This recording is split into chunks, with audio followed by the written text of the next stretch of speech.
Guten Morgen und herzlich willkommen zu einer neuen und weiteren Folge auf dem Hecht- und Barsch-Kanal. Heute wieder auf der Mission Fishing Impossible.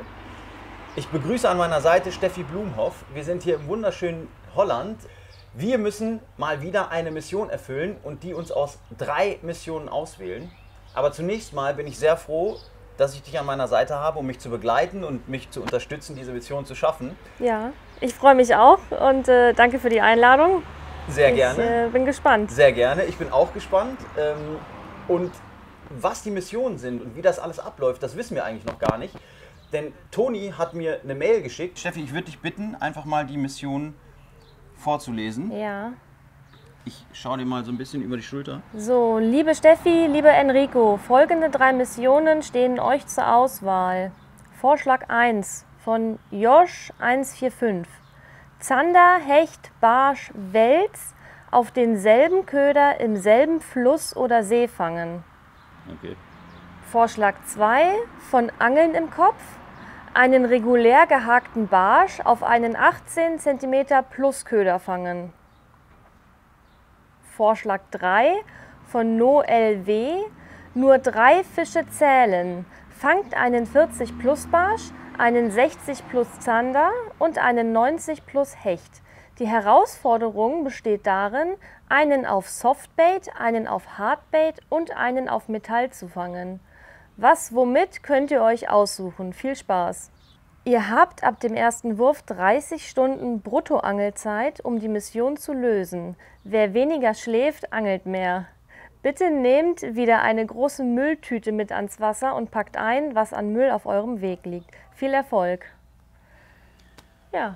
Okay, vielen Dank fürs Vorlesen. Ja, gerne. Fürs fehlerfreie Vorlesen vor allem. Ich hätte wahrscheinlich den einen oder anderen Verhaspler drin gehabt. Sehr, sehr gut. Okay, die Müllmission finde ich cool, dass sie wieder dabei ist. Ja. Auch wenn es bei den 30 Grad wahrscheinlich, die es heute werden, nicht so einfach ist, noch mehr Zeug mitzuschleppen. Aber das werden wir auf jeden Fall, Ja, auf jeden Fall.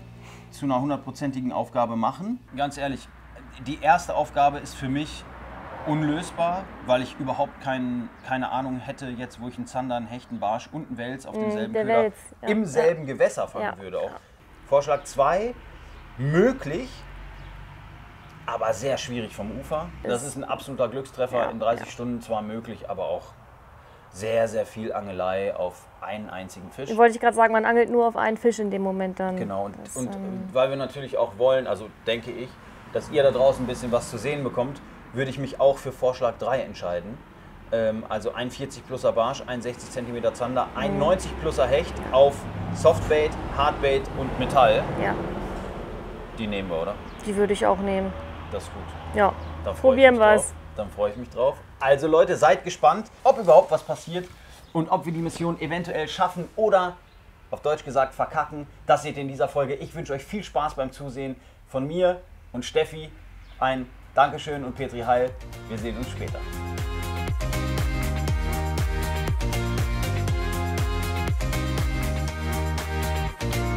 Was ist jetzt hier dein Plan? Welche Fischart würdest du jetzt hier beangeln? Ich würde sagen Blech für Barsch, oder? Ich habe auf meinen Spinner auch schon ganz viele Hechte jetzt gefangen. Ja, geht auch für Hecht. Aber wenn wir damit einen Hecht jetzt fangen, dann muss man den Barsch mit was anderem Hardbait fangen. Das geht aber auch. Kleiner Wobbler oder Kleiner sowas. Salmo, Perch Ja, oder so. ja. Geht auch. Ja. Also du würdest Spinner angeln? Jetzt erstmal zum Barsch angeln? Oder Wobbler. Ich kann auch jiggen. Was willst du denn machen? Du hast Na, das schon, ist vielleicht gar nicht so schlecht, weil dass wir verschiedene Sachen machen, ne? Ich habe jetzt nur ganz wenig. Sind ja ganz hier wenig ist es ja wohl nicht. naja, hier sind jetzt Gummifische zum Jiggen, auch nochmal zum Jiggen. Also der ist auf jeden Fall super. Ja. Also die Hornets finde ich mit am besten. Ja. Die ist super. Definitiv das ist dabei, das ist gut. Hab ich auch noch einen Fire Tiger. Also wenn ich es mir aussuchen kann, fische ich lieber den. Also ein 60er Zander fangen wir eigentlich in den 30 Stunden safe. Mit deinem T-Shirt musst du natürlich hart aufpassen, ne? Wegen Bärenklau, ne? Was? Bärenklau? Ja. Bärenklau ist eine Pflanze, die in den holländischen Uferböschungen extremst viel vorkommt. Das ist die da. Mit dem roten Stängel und diesen echt coolen Blüten da oben drauf. Okay. Wenn du sie berührst an diesen Blüten, so feine Härchen hat. Und diese zerstören den natürlichen UV-Schutz deiner Haut. Okay. Kriegst du solche Brandblasen. Okay. Krass. Weil die Sonne, deine Haut kocht. Okay, krass. Alles gut. Der war gerade nur nicht fest, der Stein. Die wackeln alle. Ja, Heftig. das ist echt nicht so einfach hier. So. Okay, fehlt eine ganze Menge Wasser gerade. Wir sind jetzt nach einem doch sehr anstrengenden Fußmarsch, muss man sagen, am ersten Spot angekommen. Wir haben uns dafür entschieden, erstmal Hardbait und Blech zu angeln, weil wir beidermaßen die Hoffnung haben, entweder einen Hecht oder einen Barsch zu fangen. Mit was startest du heute? Ich werde mit Wobbler anfangen, in der Hoffnung auf einen Barsch. Ich habe hier so einen kleinen Salmo Hornet. Der läuft 1,8 bis 3,4 Meter. Ich denke, das passt hier. Bei dem trüben Wasser gerne auch Fire Tiger. An der Salmo Hornet Route probieren wir mal, ob wir den Barsch bekommen. Ich starte mit einem Multivibe, also mit einem Chatterbait und habe hier so einen kleinen Pintail mit als Trailer drauf getan und einfach um auch auffällig im Wasser zu sein mit diesem Fire Tiger Dekor, genauso wie Steffi das auch gemacht hat. Und ich würde sagen, wir fangen einfach an. Ja. Ich sag Petri Heil, Ja, gleichfalls. aber vor dem ersten Wurf muss ich den Timer stellen. Wir Ja. haben 30 Stunden Ja. Zeit. Soll ich dir was sagen? Der Timer geht nur auf 23 Stunden. Dann musst Ja, du dann weg. machen wir 23. Wenn der klingelt, haben wir noch 7. Das können wir uns merken, oder? So machen wir das. Ja. Also ich starte den Timer, 23 Stunden. Vielleicht brauchen wir die zweiten 7 ja gar nicht. Vielleicht nicht, vielleicht haben wir Vielleicht Glück. nicht. Ich will jetzt auf jeden Fall hoffen. Geht's, Steffi? Ja, ich suche mir nur einen Standstein. Also, erster Wurf.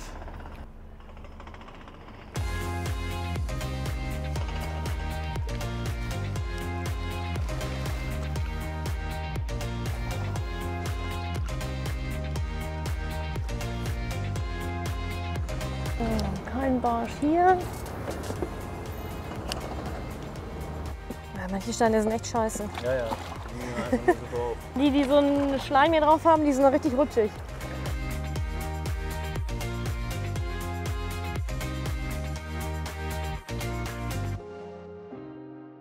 So, wir sind hier einmal um die Buhne herumgelaufen an der Steinpackung und haben versucht, einen Barsch zu bekommen. Das hat bisher noch nicht geklappt. Also wenn jetzt hier auf den nächsten, ich sag mal 100, 150 Metern nichts kommt, dann würden wir irgendwie mal woanders hinfahren. Aber jetzt machen wir erstmal hier die sportliche Aktivität über die Steine.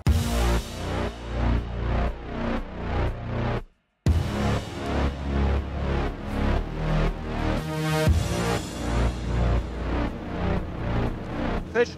Fisch? Ja.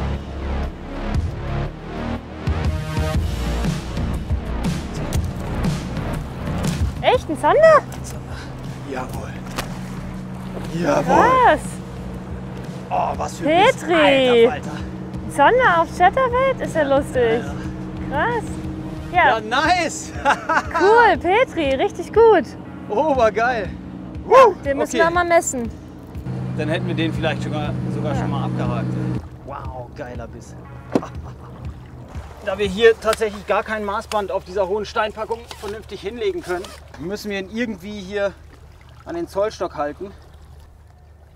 Will er oder will er nicht? Er will. So, Ah, das wird sehr knapp. soll ich ihn falsch rumhalten? Das Ja, ne? wird sehr knapp. Ups. So, mach du mal die Wenn ich ihn hier dran halte, 54. 54. 54. Das ist sehr schade. Aber es ist wie es ist. Richtig, richtig toller Fisch. Ah, schöne Farbe auch. Ja. Goldgrün, top. Zumindest scheint die Zander aktiv zu sein, was ich schon mal ganz gut finde. Wenn der jetzt leider nicht die magische Missionsmarke hatte. Gefangen auf ein Multivibe Chatterbait. Also ihr seht, dass auch Zander sehr wohl auf Chatterbaits beißen.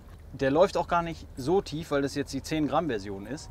Ich habe den hier parallel zu den Steinen einfach lang geführt und oftmals ist es so, dass in stark strömenden Flüssen, an so langen Steinpackungen, hier steht sogar ein bisschen Kraut vor, heute ist es auch relativ trüb, die Zander sehr, sehr flach kommen. Aber immer noch der hier in der Mission, also immer noch 0 erfüllte Mission. Egal, wir Aber machen weiter. relativ schnell den ersten Fisch gefangen. Vielleicht kommt ja noch was. Ich werte das als gutes Zeichen. Das ist gut. Das ist schön. Ich bin motiviert.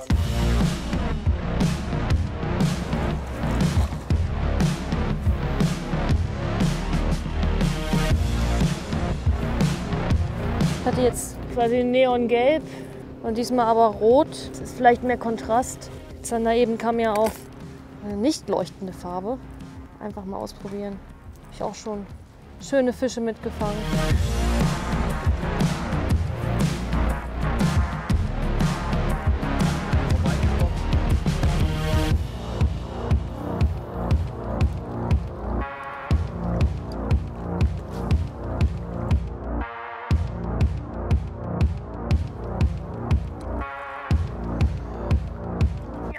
Nein, scheiße! War es ein Barsch? Nee, das war, glaube ich, ein Zander. Das war auf jeden Fall groß. Und also länglich, nicht rund. Er hat gebissen und dann gleich wieder losgelassen. Ah. Ich habe nur noch hier vor den Steinen also ab die Hälfte von hinten gesehen. Das war ein Zander.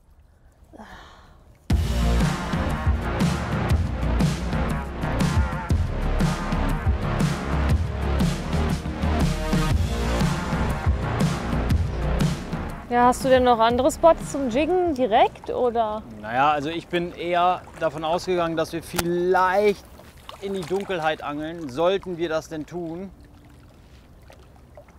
werden wir auf jeden Fall einen Zander kriegen. Vielleicht können wir ihn aber schon eher abhaken. Also ich habe auf jeden Fall natürlich noch ein paar Spots zum Jiggen, aber... Vielleicht kommt ja noch einer. Also ich bin mir ganz sicher, dass es eben ein Zander war. Also der war wie gesagt direkt hier vor den Steinen. Aber schon größer, also das war schon ärgerlich. Das war genau, der hat direkt vor den Stein gebissen, wo ich angehauen habe, da war er aber schon wieder ab. Ja. Also nur leicht gezwickt hinten, denke ich. Schade. Keine Ahnung.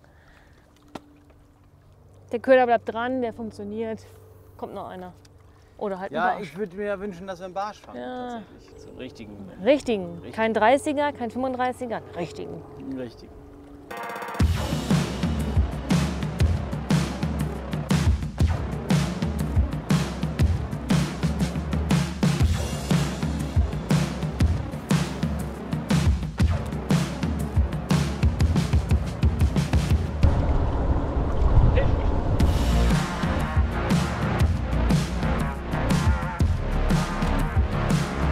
Beim Jiggen, hast du gejiggt? Ja. Aber er hängt in den Stein. Hängt im Stein. Hängt in den Stein, ja. Also doch kein Fisch.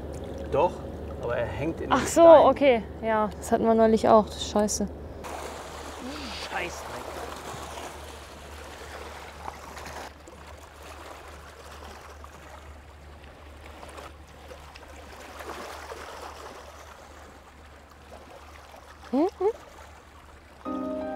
Meinst du, der hilft uns? Bestimmt hilft er uns. Ist ja nicht verboten, auf Hilfsmittel zurückzugreifen. Can you come please and help me out? Hey, are you Dutch? Hi. Ach, du bist ein Deutscher. Ich habe einen Fisch dran und der hängt in den Stein in der Kante. Und ich möchte ihn nicht abreißen und den Fisch mit dem Köder im Maul da hängen lassen. Kannst du vielleicht die Route nehmen? Vielleicht ist der Fisch auch gar nicht mehr dran.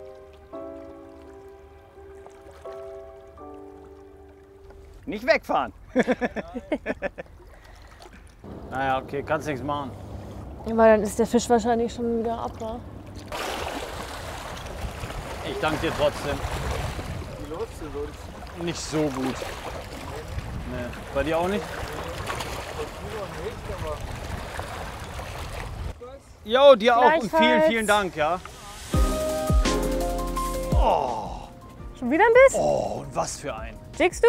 Ja, ich jigge. Ja, ich habe gerade auch Leute. jiggen wollen.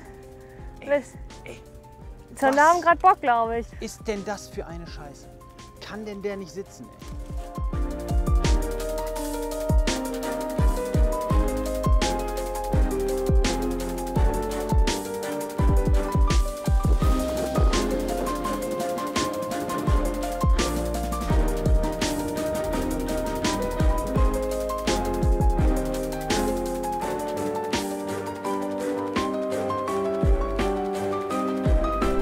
Wir befinden uns hier an einer sehr, sehr großen Schleusenausfahrt.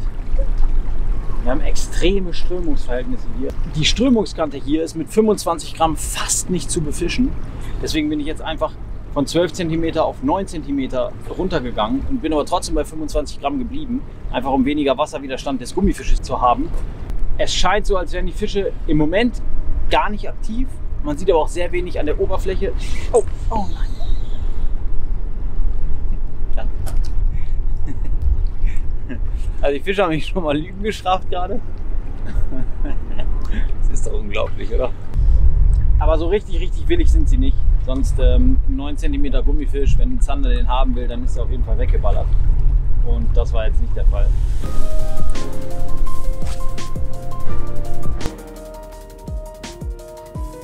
Doppelhänger haben wir gerade. Oh, der hat sich nochmal richtig schön festgezogen gerade. Au, ich hab Angelschnur. Auch hier kann ich gleich meine Schnurreste mit rein tun. Ja, ich hab auch was. Und hier ist auf jeden Fall auch noch eine ganze Menge anderer Schrott. Ich habe auch noch ein bisschen grüne Schnur gefunden. Ja, hier liegt auch überall welche.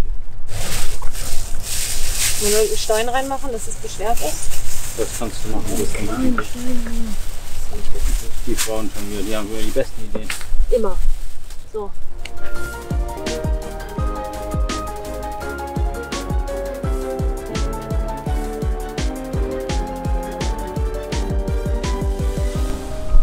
So liebevoll geknotet und alles weg. Da sind wir aufgewachsen. Die Angeln? Ja.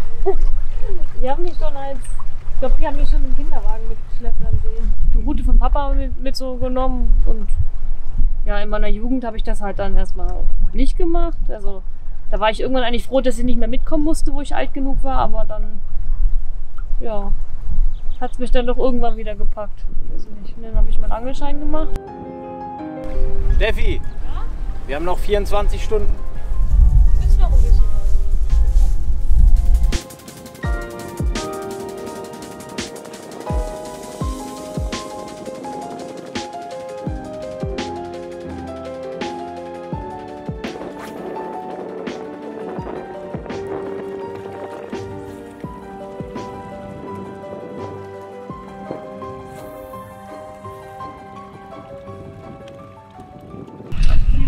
Abhauen.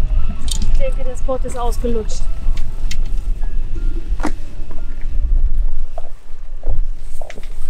Ich bin mir nicht so ganz sicher, wie es weitergehen soll, aber es ist sowas von tote Hose. Ja, dann würde ich sagen, wir brechen jetzt sowieso erstmal zum Auto auf und dann müssen wir uns doch mal was überlegen. Ja.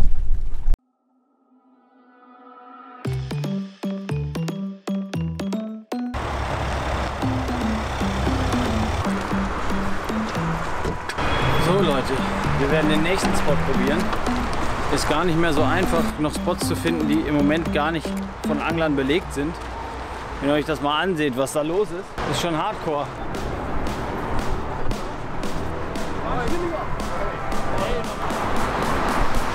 Wo sind diese Hängos?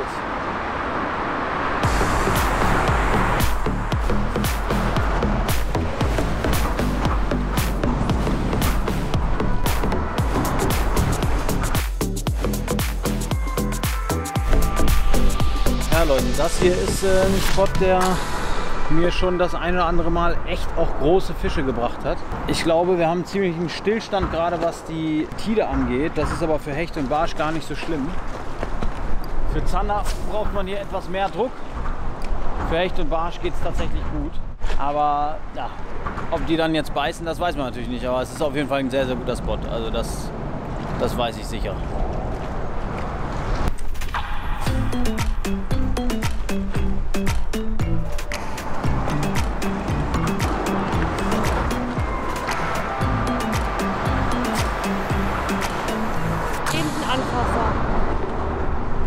Die Bahn jetzt nochmal abgeworfen. Eben war das wie, als ob hinten was einmal festgehalten hätte. Aber hing nicht. Das heißt aber, Fisch ist da. Das ist schon mal ein gutes Zeichen. Fox Chatterbait mit Spiky Chat und Zusatzhaken. Eigentlich sollen die Fische damit besser hängen bleiben. Wenn wir dann richtig zupacken. Ich weiß nicht, wie viele Stunden wir noch übrig haben. Es wird schwer, aber es ist nicht unmöglich. Die Fische haben heute irgendwie einen ganz schlechten Tag.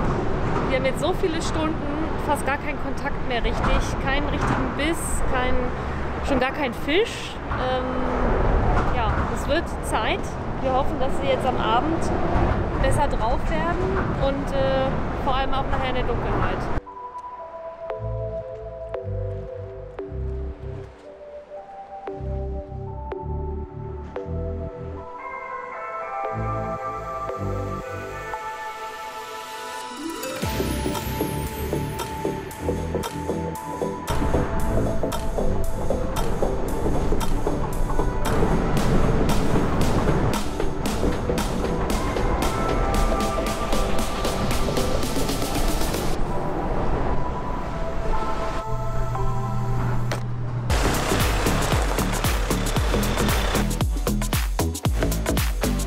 Wir haben gerade den Spot nochmal gewechselt am Abend. An diesem Spot erwarten wir alle 3 Fischarten, Zander, Barsch und Hecht. Schauen wir mal, ob noch was passiert. Genau. Wir hoffen natürlich, dass was passiert. Und falls dann gar nichts passiert, dann wird natürlich der Gewinner derjenige sein, der uns diese Mission, ich will nicht sagen aufgehalst hat, aber eingeborgt hat vielleicht. Und was es zu gewinnen gibt, das seht ihr jetzt.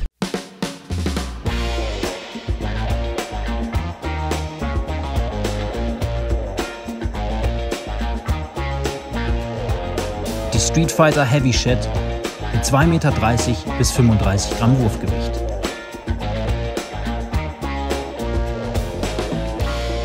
Das praktische Streetnet in 3,70 Meter Länge.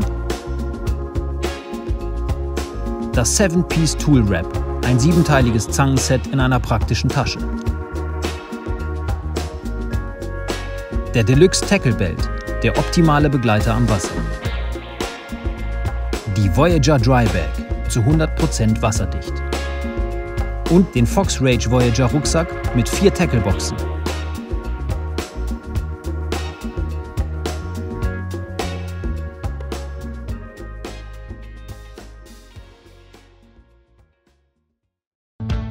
Ich angel hier gerade einen Salmo Slider in Fire Tiger. Die Farbe wegen der Wassertrübung und die Größe, weil ich damit schon Barsch gefangen habe und wir brauchen ja noch einen großen Barsch. Allerdings kann man damit auch super Hecht fangen. Der läuft sehr flach und ja, ich hoffe mir einfach hier in den flacheren Bereichen da noch den einen oder anderen Fisch vielleicht. Jetzt in den Abendstunden, ja, mal schauen.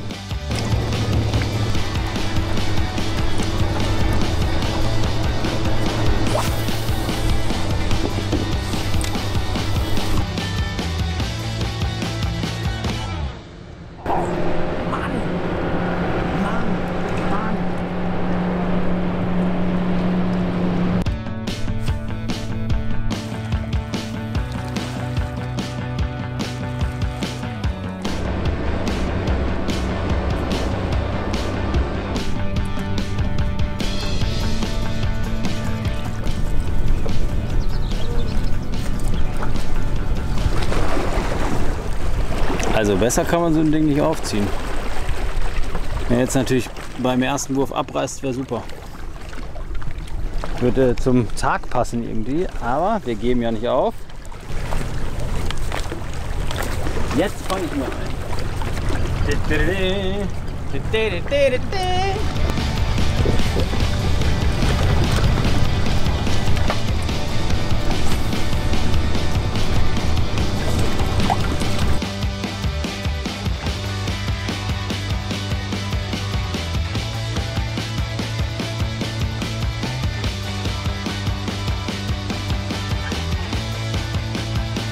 Brauchst du Hilfe?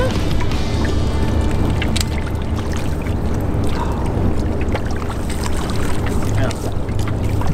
Was passiert? Das ist aber nicht schlimm. Was ist das für eine Farbe? Braun?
Das war der 60er, 100%.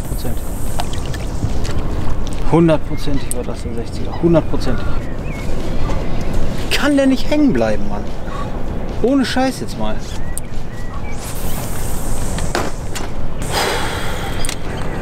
Das ist so ärgerlich.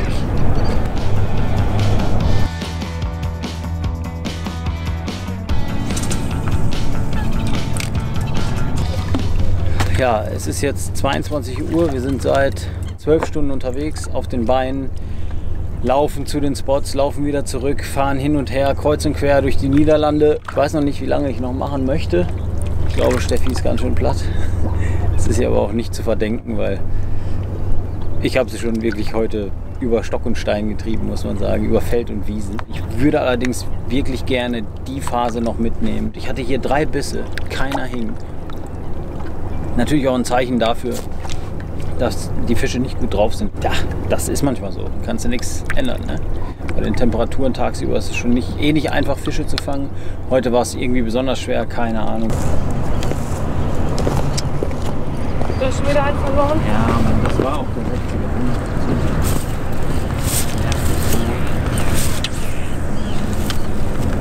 Meine Fresse. Kann der nicht hängen? Oh, ärgerlich, ey. Mann, der hat so reingekommen. Gibt's gar nicht.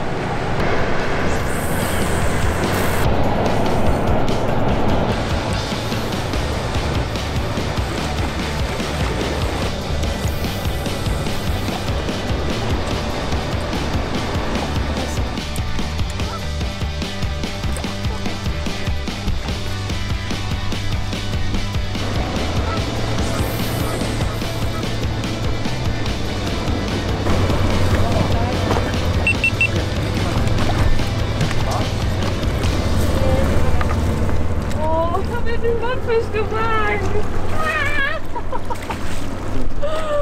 Mann! Oh. Wahnsinn. Naja, das zeigt den kleinen Kameraden noch.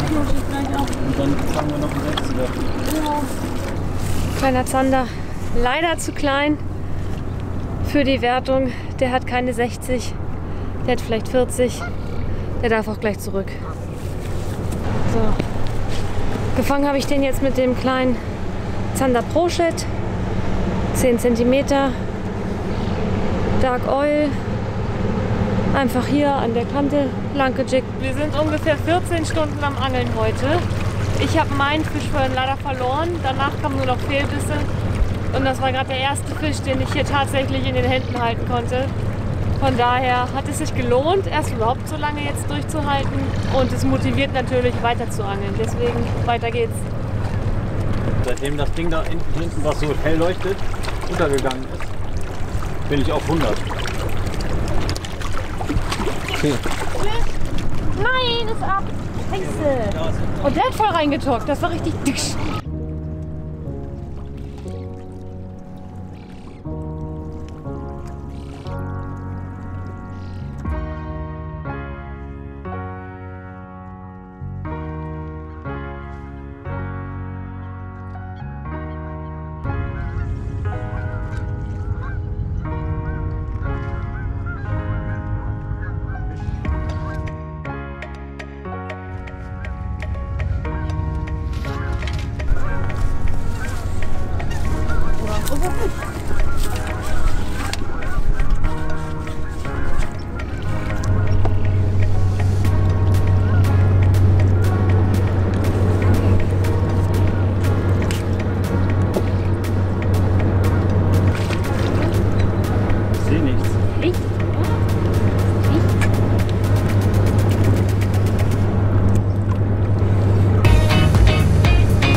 Sag mal, geil! Petri, juhu! Ich glaube, wir haben den Fisch. Wir haben den Fisch. Wir haben den Fisch. Wir haben den Fisch. Und was für ein Ding. Ich sag doch gerade, oh, das ist ein großer Zander. Cool. Komisch gekämpft. Cool. Oh, Ey, du glaubst es nicht.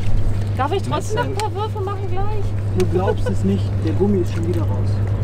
Ich will auch so einen großen Fond. geil.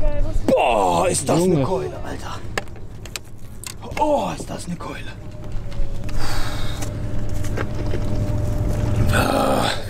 14 Stunden. Aber für so einen Fisch fische ich nochmal 14. Boah, ist das eine Keule. Oh. Cool. Bin echt gespannt, wie groß der ist. Der ist richtig fett. Ich denke so 86.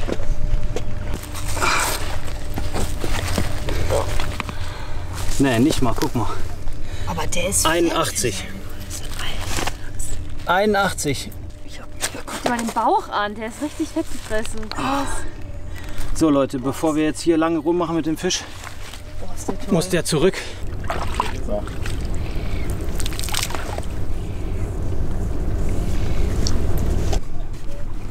Was soll ich jetzt zu diesem Fisch noch sagen? Ich meine, ich bin natürlich happy, dass wir die Challenge geschafft hätten. Ich wäre auch zufrieden gewesen mit einem 61er. Aber ein 81er ist besser. Wahnsinnsfisch und auch für einen Sommerfisch extrem fett. Wahnsinnsfisch. Also ich habe aber schon gedacht, dass ich mit dem Köder, mit der Ayu-Farbe ziemlich gut bedient bin. Obwohl das Wasser ein bisschen angetrübt ist, ist es trotzdem so, dass diese weißen Baucheffekte, dass die durch dieses leichte Aufblitzen immer extrem gut sind. Und natürliche Farben auch nachts sind oft sehr gut für große Fische. 12 cm, extra mit 10 Gramm bebleit, ein bisschen leichter. Ich hatte gar keine mehr, ich habe alle abgerissen. Dann habe ich Steffi noch angeschnort um 10 Gramm Kopf, weil nachts mache ich das gerne so, gerade in dem wärmeren Wasser, wo die Fische dann wirklich viel umherziehen, brauchen die eine Ortung des Köders. Und deswegen starte ich den Köder und versuche mehr Kurbelumdrehungen, aber langsame Kurbelumdrehungen über die Rolle zu machen, damit der Köder eine sehr lange Absinkphase, aber trotzdem relativ grundnah bekommt, weil die Fische sind natürlich auf der Suche nach Nahrung nah an den Steinen. Erst wenn die Sonne ganz untergegangen ist, dann drückt es die Fische auch an die Oberfläche und dann kommen die auch auf Wobbler oder im Mittelwasser angebotene Köder. Aber so ist das eine perfekte Methode und 12 cm ist auf jeden Fall nicht zu klein, um auch große Fische zu fangen. 12 cm geht eigentlich immer und fängt auch alles. Also was braucht man mehr als ein 12er? Krasser Fisch. Steffi, eine Fischart abgehakt. Ja, wir haben es tatsächlich geschafft, eine Fischart heute abzuhaken. Nach über 14 Stunden, ich weiß es Ja, nicht. 15,5 glaube ich. Aber in grandioser Art und Weise, muss man sagen. Auf jeden Fall, ja. Ne? Immer gegenseitig die Motivation hochgehalten, Ja, das war ja. wichtig. Ne? Du dann mal einen Biss, ich dann mal einen Fisch, Ja, du dann ja, mal einen Fisch. ja. Ne? Das war schon, ne? Manchmal braucht man diese Motivationsschübe. Wir haben hart durchgehalten und ich bedanke Ja. mich auch bei dir und muss mich entschuldigen, dass ich meinen Enthusiasmus und meinen, wie soll ich Du musst dich sagen, nicht entschuldigen. Durchhaltevermögen dir so ein bisschen aufgezwängt habe, aber ich war mir ziemlich sicher, dass wir diesen 60-pluser Fisch auf jeden Fall fangen werden. Ja, ich muss sagen, ich habe vom Ufer im Dunkeln noch nicht großartig geangelt. Ich habe damit keine Erfahrung. Ja. Für mich war das so, nach diesen 15 Stunden irgendwann, ich muss mich tatsächlich mal 5 Minuten hinsetzen. Weil ich habe die Erfahrung nicht, dass dann wirklich die Fische so aktiv werden. Aber ich habe es gerade gesehen. Und mein Problem war jetzt auch, nachdem dieser Fisch gerade gekommen ist, wollte ich eigentlich unbedingt weiter angeln, weil ich natürlich auch so einen schönen Fisch fangen wollte. Aber wir haben jetzt schweren Herzens aufgehört, weil wir wollen ja morgen noch fit sein. Wir müssen noch 2 Wertungsfische fangen. Den 40er Barsch und den 90er Hecht. Und dafür müssen wir ein bisschen Kraft tanken, ein bisschen schlafen. Genau. Und deswegen haben wir gerade gepackt und machen jetzt auch Feierabend für heute. Genau. Eine knappe Stunde Fahrt liegt noch vor uns, also das auch noch oben drauf. Ja, ja. Es ist kurz vor Mitternacht. Also ich denke nicht, dass wir heute vor 1 im Bett sind. Glaub und ich auch morgen nicht. früh natürlich dementsprechend wieder mit alter Frische oder in alter Frische Ja. und mit neuer Kraft, so wollte ich sagen, starten wir dann in die Mission Fishing Impossible in die letzten 6 bis 8 Stunden. Wir sind raus für heute, sehen uns aber dann gleich morgen wieder.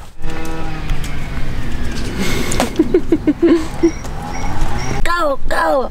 Ich dachte mir so, Alter, ey, mein Gott. Ja, so muss der morgen anfangen. Dann Das ist ja so ein kleiner, dicker mit 2 riesigen Hunden. Denkst du ja schon wieder. So muss der morgen anfangen. Dann hat man direkt die richtige Ja, Aggressivität, Puls auf 180. um richtig angespannt auf Hecht zu gehen. Ja. Also ich würde auch sagen, einer von uns angelt auf Hecht und der oder die andere auf Barsch. Ich würde am Anfang vielleicht sogar Köderfischen und beide drauf gehen. So Chatterbait, sowas, da kannst du ja direkt beides drauf geben. Genau, Chatterbait geht ganz gut. Dann können wir uns nämlich auf den immer einen haben und auf den anderen konzentrieren. Und dann können wir überlegen, machen wir jetzt Gummifisch oder machen wir halt für, wenn es der Barsch ist, machen wir keine Wobbler oder so. Ja, genau. Dann hast du erstmal die Chance auf beide Fischarten. Ja, okay, sehe ich genauso. Das ist eine gute Option. Also wir haben noch 7 Stunden und 35 Minuten. Wir probieren es jetzt einfach und legen los. Ja, würde ich auch sagen. Sehr Na dann, let's go. Die Gummiboxen können wir hier lassen, ne? Die brauchen wir heute nicht mehr. Wir dürfen ja eh nichts mehr auf Gummi fangen. Stimmt, dürfen wir ja gar nicht. Genau, das dürfen wir gar nicht mehr. Ja, dann wird mein Rucksack auch schön leicht. Also ich habe hier so eine Selection an Chatterbaits und Spinnerbaits. Hier auch mit einem Köfi Junkbait als Doppelschwanz-Twister. Ist noch ein Prototyp, vielleicht kommt er aber sogar in Serie, weil der an diesen Geschichten natürlich einen richtig geilen Flow macht. Natürlich hier auch so kleine Rattling Hornets, ne? 5,5. Ist auch eine super Farbe, gerade zum Barschangeln, ne? Richtig geil. Ja, und etliche Twitch-Baits und sowas, Spin-Jigs natürlich auch dabei.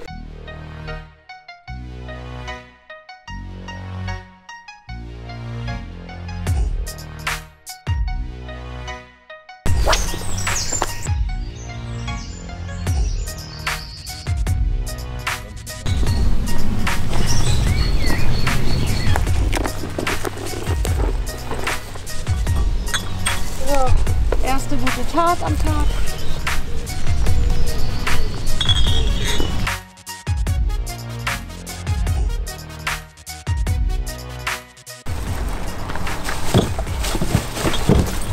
Ja, wenn es so weitergeht, dann machen wir den Sack zu. Zumindest den Müllsack. Ist das jetzt schon so warm oder bin ich das? Oh, mir ist jetzt schon warm. So, also die ersten 23 Stunden sind um. Jetzt haben wir noch grandiose 7 Stunden und ich starte natürlich sofort, damit wir nicht eine Sekunde länger haben, als uns zusteht. Und Steffi, bist du zuversichtlich? Ja, ich bin zuversichtlich. Das ist wir haben gut. Schönes Wetter, wir sind ausgeschlafen. Was soll noch schief gehen? Du bist ausgeschlafen, ich nicht. Das war ironisch gemeint. Also, So 7 Stunden, auf geht's, komm.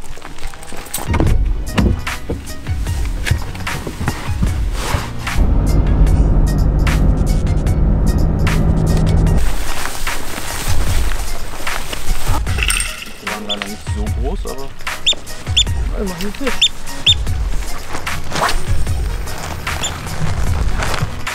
Ich fange jetzt mit einem Blinker an von Strike King, ganz oldschool, weil ich damit einfach super Erfahrungen gemacht habe in Klarwasserseen. Und wir brauchen ja noch den Hecht, deswegen ist das jetzt meine erste Wahl. Gucken wir mal.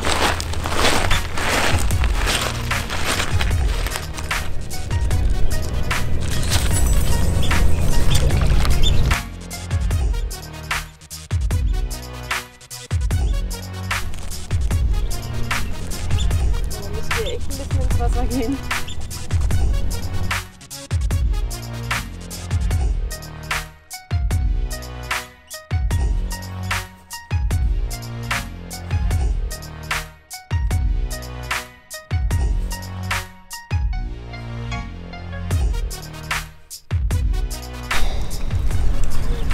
ja, kurzes Zwischenfazit für heute.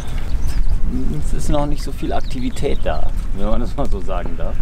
Ich bin trotzdem zuversichtlich, dass wir in so einem klaren Wasser sowohl Hecht als auch Barsch ansprechen können mit den Ködern. Ich fische jetzt hier so einen Salmo Hornet, so einen kleinen, und twitchen einfach aggressiv zu mir.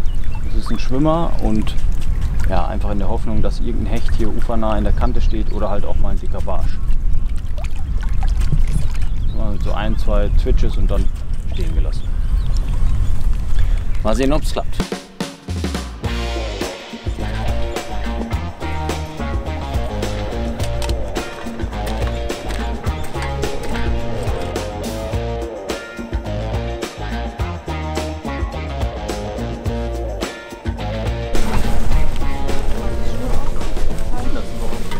Mit dem Teleskopkescher. Sieht aus wie Miriams Pass.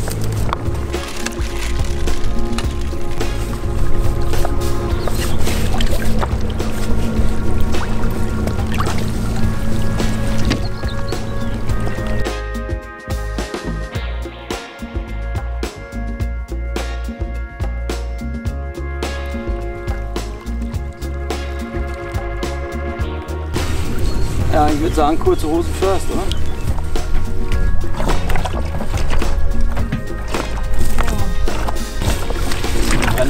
Die ist bestimmt auch rutschig, oder?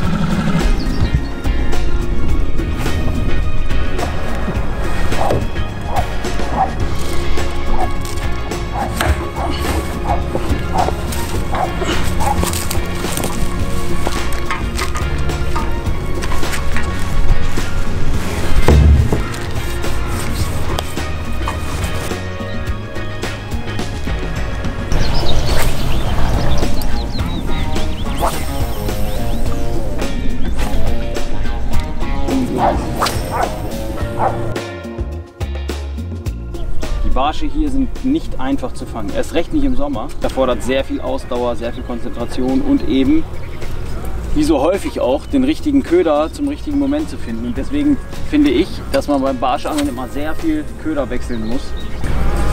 Nicht so einfach.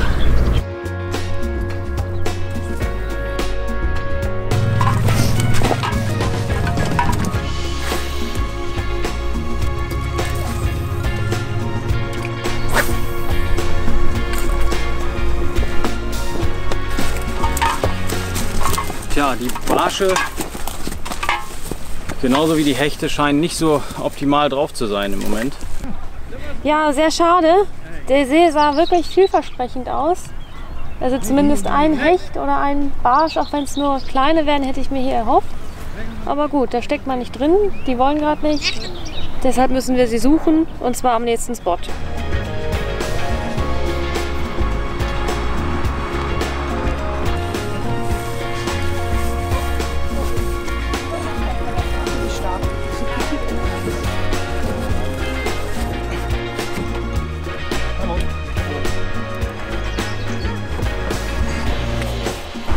Sieht gut aus.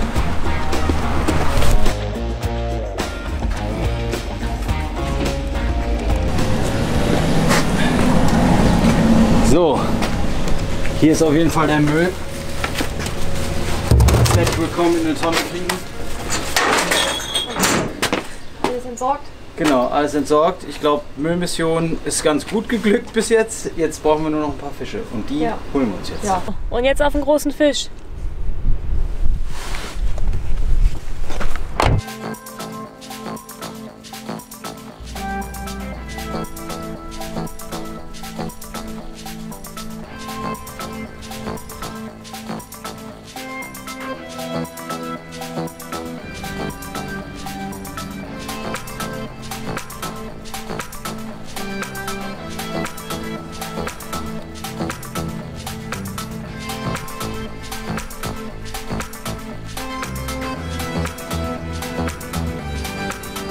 So, ich fische hier einen Bladed Jig bzw. einen Chatterbait von Fox mit einem Slickshad, weil wir hier vorne ein Flachgebiet mit so Krautbüscheln haben und da verstecken sich immer gerne Barsche drin.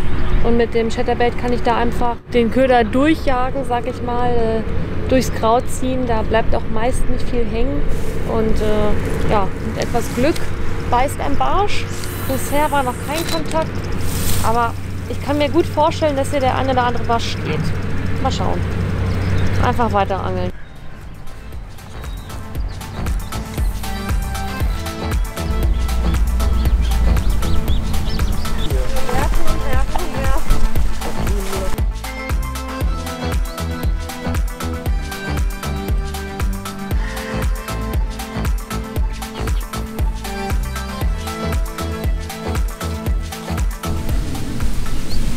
Da steht's. 2 Stunden 17 und 10, 9, 8, 7 Sekunden. Das ist nicht mehr viel. Das ist nicht mehr viel. Aber es ist nicht unmöglich.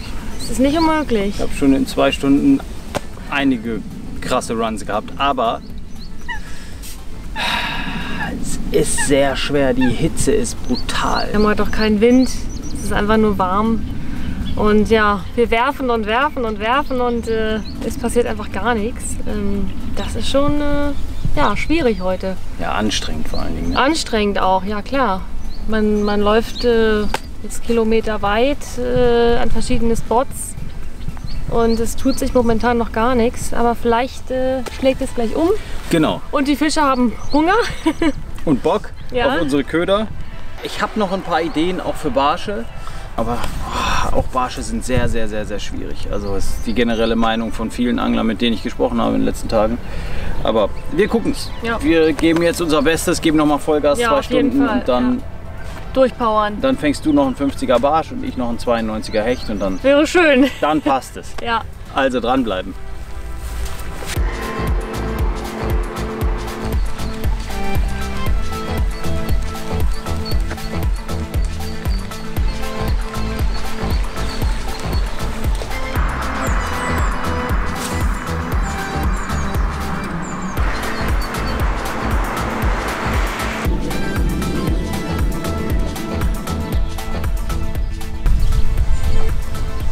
Aber leider, nein, leider gar nichts. Ich mach trotzdem noch mal 12.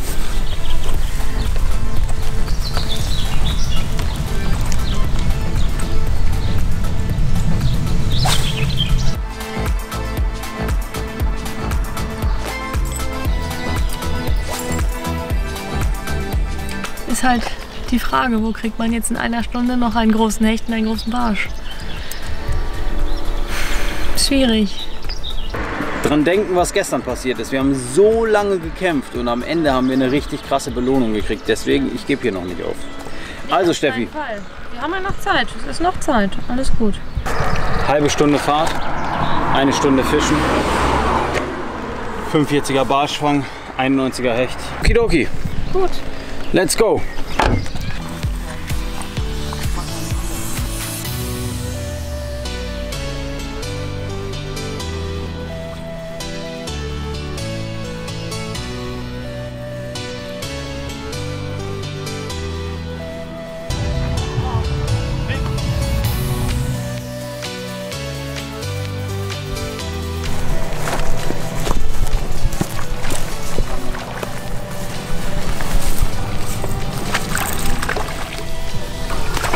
Geil, Petri. Die Erlösung. Der erste Fisch im Netz heute. Leider der falsche. Ja, der falsche, aber immerhin Fisch. Fantastischer Fisch, ey. Ein Wobbler. Ja, aber top. Fisch ist da. Das ist doch ein gutes Zeichen. Ah, schöner Fisch. Richtig toller Zander. Die kann man gebrauchen. Topfisch. Vielleicht hätte der sogar 60 gehabt. Vielleicht auch nicht.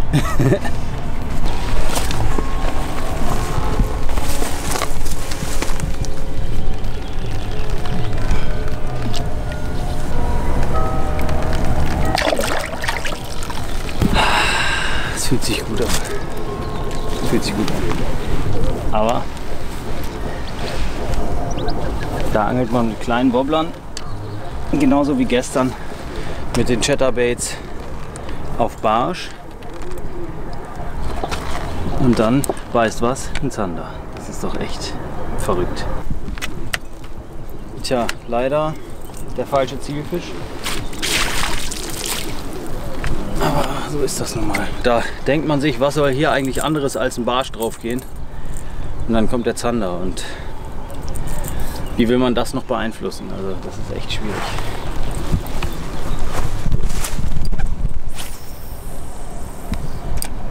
Schade. Aber ich freue mich trotzdem. Also, toller Fisch. Ja, kommen wir mal zum Köder des Tages, wenn man das mal so nennen mag. Der eine gelandete Fisch und auch die Barschattacke im See kamen beide auf diesen Köder und ich habe wirklich viel gewechselt heute. Scheint so zu sein, als wenn der Köder hier auf jeden Fall die Fische immer noch anspricht, wenn die anderen Köder versagen. Das ist ein Rattling Hornet in 5,5 cm. Die Farbe ist nicht mehr so einfach zu finden. Allerdings gibt es viele, viele Varianten vom Rattling Hornet und da gibt es echt auch geile Farben außerhalb dieser. Schaut mal auf Fox Rage nach, denn dort gibt es diese Sachen im Programm. Das ist ein Köder, der vorne eine ziemlich breite Tauchschaufel hat. Und diese Tauchschaufel, dadurch, dass die so weit ausladend ist, sorgt dafür, dass der Köder ganz, ganz stark nach links und rechts wegdreht. Zusätzlich dadurch, dass das Wasser zur Mitte verdrängt wird, kriegt er auch eine leichte Rotation. Das heißt, er läuft nicht nur links-rechts, sondern er läuft auch noch so rotierend und dann ganz hochfrequent. Also wirklich ganz, ganz eklig. Man sieht das in der Rutenspitze auch, wenn man den Köder führt. Selbst wenn man ihn langsam führt, dann ist der Köder so heftig von seiner Aktion her, dass die Rutenspitze wirklich hart vibriert. Und es scheint, als würden die Fische eben nur auf solche Bewegungsmuster und solche starken Vibrationen und Druck unter Wasser heute reagieren. Ich habe einen Spinjig geangelt, ich habe Spinnerbaits geangelt, ich habe Chatterbaits geangelt, alles mögliche, aber der Salmo Rattling Hornet war tatsächlich heute der Köder, der es gebracht hat.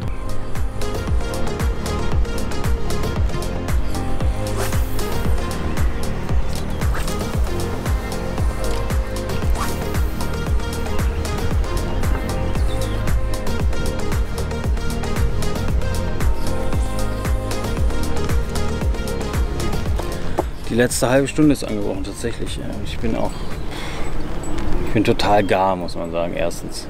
Wir waren gestern echt 15 Stunden unterwegs und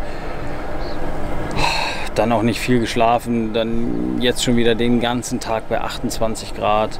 Das schlaucht gigantisch. Also das muss man schon sagen. Und wenn ich das mal so am Rande erwähnen darf, ich bin jemand, der wirklich ausdauernd fischt und auch echt viel fischt. Ich kann 10 Stunden an einem Spot stehen, auch bei dem Wetter, das interessiert mich gar nicht. Aber ich muss meinen Hut vor Steffi ziehen, dass sie das so mit mir durchgezogen hat und so mitgehalten hat. Das war große Klasse. Ich hätte nicht erwartet, dass jemand meine Beklopptheit am Wasser dann auch so teilt und dann dementsprechend auch wirklich überall hin mitkommt und sagt, ja, wir können auch immer dies und dies und hast du mal einen Köder hier. Aber heute sieht man mal wieder, wie hart es sein kann. Aber ich gebe trotzdem noch die letzte halbe Stunde alles hier. Also sonst, so verabschiedet man sich nicht. Und jeder Wurf kann alles ändern, Leute. Das ist das müsst ihr euch auf jeden Fall hinter die Ohren schreiben. Jeder Wurf, jeder einzelne Wurf kann alles verändern. Ist so. 2 Minuten 15.